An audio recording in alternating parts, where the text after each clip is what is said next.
महाभारत का युद्ध द्वापर युग का सबसे भयानक संग्राम। इस युद्ध में विश्व के असंख्य महाशक्तिशाली महारथियों ने भाग लिया, लेकिन कुछ ऐसे महाबली योद्धा भी थे जो किसी न किसी कारणवश इस युद्ध से दूर रहे। इन्हीं महान योद्धाओं में से एक थे शेषनाग के अवतार महाबली बलराम जी, जो भगवान श्री कृष्ण के ज्येष्ठ भाई थे। बलराम जी असाधारण शक्ति और अनंत पराक्रम के स्वामी थे। द्वापर युग में शायद ही ऐसा कोई योद्धा रहा होगा जो बलराम जी का सामना कर सके। तो फिर प्रश्न उठता है, इतने बलशाली होने के बाद भी बलराम जी महाभारत युद्ध में शामिल क्यों नहीं हुए?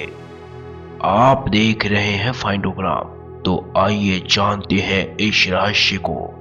महाभारत युद्ध अपने ही भाइयों के बीच लड़ा गया। एक भयानक युद्ध था। दोनों पक्षों में कई अक्षोणीय सेनाएं थी और अनगिनत महारथी एक दूसरे के विरुद्ध खड़े थे। किंतु कुछ ऐसे भी योद्धा थे जो महाशक्ति के धनी होते हुए भी इस महायुद्ध से दूर रहे। उनमें सबसे प्रमुख थे शेषनाग अवतार बलराम जी। बलराम जी वही शेषनाग है जो संपूर्ण पृथ्वी को अपने फनों पर धारण करते हैं। उनके सामने जरासंध, भीम, दुर्योधन जैसे योद्धा भी एक तिनके के समान थे, लेकिन फिर भी वह युद्ध में शामिल क्यों नहीं हुए?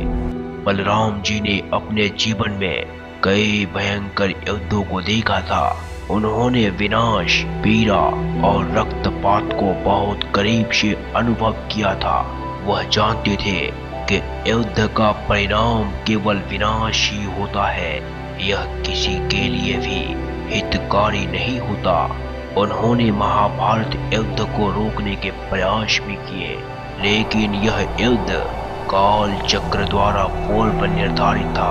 धर्म की स्थापना हेतु यह युद्ध अनिवार्य था। कहती है, बलराम जी कौरवों और पांडवों दोनों के हितैषी थे। उन्होंने दोनों ही पक्षों को शिक्षा दी थी। विशेषकर दुर्योधन को गदा युद्ध में निपुण बनाया था एवं भीम को भी अनेक युद्ध कौशल सिखाए थे। दोनों उनके प्रिय शिष्य थे। अगर बलराम जी युद्ध में उतरते तो उन्हें किसी एक पक्ष का साथ देना पड़ता और दूसरे प्रिय शिष्यों का विरोध करना पड़ता, जो उन्हें कदापि स्वीकार नहीं था। बलराम जी ने एक गंभीर प्रण भी लिया था। द्वारिका का कोई भी योद्धा कौरवों और पांडवों के बीच इस युद्ध में शस्त्र नहीं उठाएगा, और यही कारण था जिसके वजह से भगवान श्री कृष्ण भी युद्ध में शस्त्र नहीं उठाते, बल्कि सारथी बनकर अर्जुन का मार्गदर्शन करते हैं। युद्ध आरंभ होने से पहले ही बलराम जी तीर्थ यात्रा पर निकल गए एवं युद्ध के अंतिम दिन यानी 18वें दिन, जब भीम और दुर्योधन का अंतिम गदा युद्ध होने वाला था, तभी बलराम जी कुरुक्षेत्र में लौटे थे। अर्थात उन्होंने संपूर्ण युद्ध से अपने आप को दूर रखा। दोनों ही पक्ष उनके प्रिय थे। युद्ध का परिणाम विनाशकारी था और धर्म चक्र पहले ही तय कर चुका था कि यह युद्ध अवश्य होगा। इसीलिए महाबली बलराम जी ने अपने आप को इस युद्ध से अलग रखा। आप क्या सोचते हैं? क्या बलराम जी युद्ध में उतरते तो महाभारत का परिणाम बदल सकता था? कमेंट में हमें जरूर बताइए।